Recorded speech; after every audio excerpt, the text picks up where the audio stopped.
Hey there, Seahawks. It's Miss Adams, and in this video, we're going to talk about analyzing categorical data.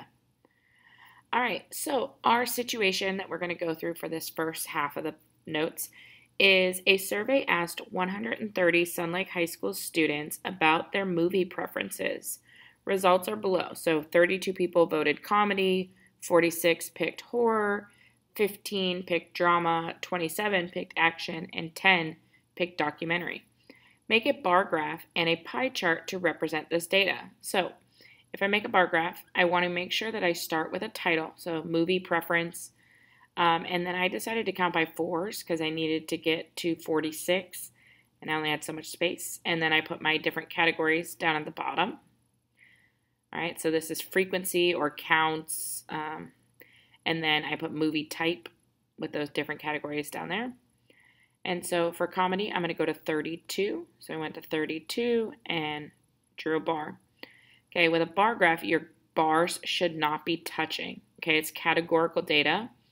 So it's a bar graph and a pie chart are for categorical data. The bars are not touching. They're separated by space. Horror went up to 46.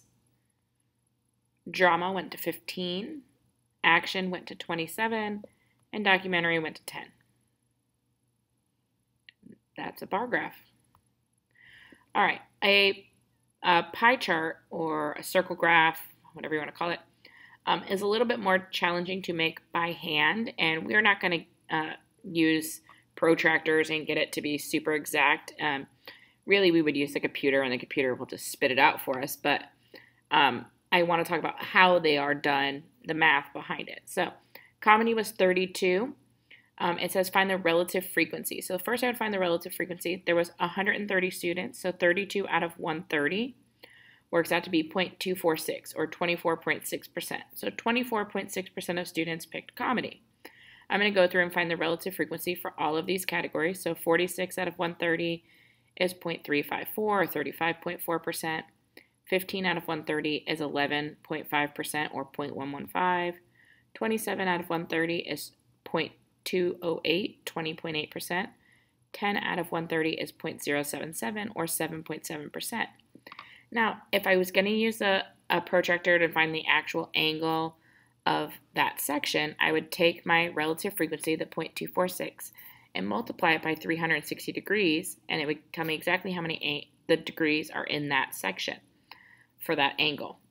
So comedy would have an angle of 88.56 degrees. All right, and I would do 0.354 times 360, and I would figure out the angle of that section. All right, so if we were going to use a protractor, that's where those angles come in.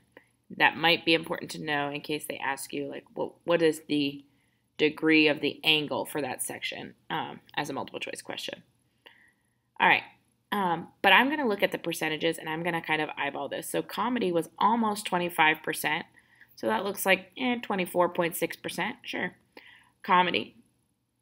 And then horror was 35.4%. So that's going to be bigger than 25%, less than 50%. So we're going to go right about there.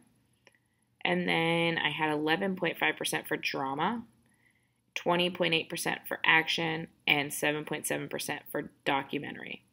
So there's my pie chart. And if you didn't want to squeeze in the numbers and the labels on there, you could color it different colors and then have a little key that tells you what the colors are. You do want to make sure that you put a title with this as well. So movie preference is my title.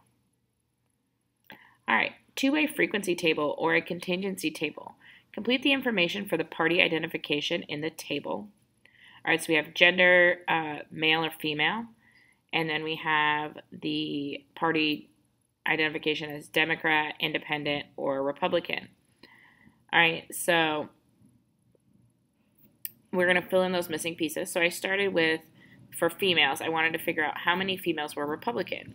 Well, I had 1,483 females total, so I subtracted 585 and 574 from that to get 323. Then if I did independent, I have 1,145 independent total, and 585 of them are female. So if I subtract that, I'm left with 560. That must be male.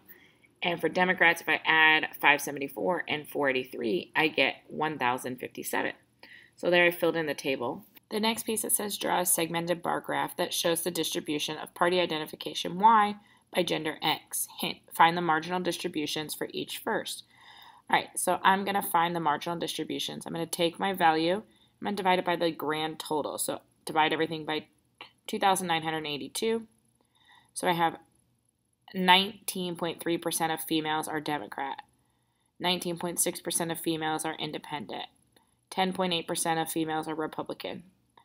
All right, so I'm taking each value and I'm dividing it by 2,982. And I'm going to do actually a side-by-side bar graph.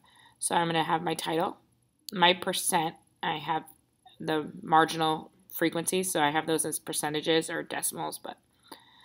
And then so for female and male, so for Democrat, I was 19.3%. Independent, 19.6%, so just a little bit higher. And Republican, 10.8%. And so I'm going to label those kind of. And then I'm going to do the same thing for male. So side-by-side bar graph. Or you could take those and you could stack them. So you could have all the female pieces stacked on top of each other, all the male pieces stacked on top of each other. You could even do it by the categories where you have Democrat and then you have the bar for Democrat and you have part of the bar is male and part of the bar is female. Just depends on how you, instead of dividing by the 2,982, you might divide by the total number of females or the total number of Democrats. And then you set that up. But that's another option as far as a graphical display for categorical data. All right. Thanks. Go Seahawks.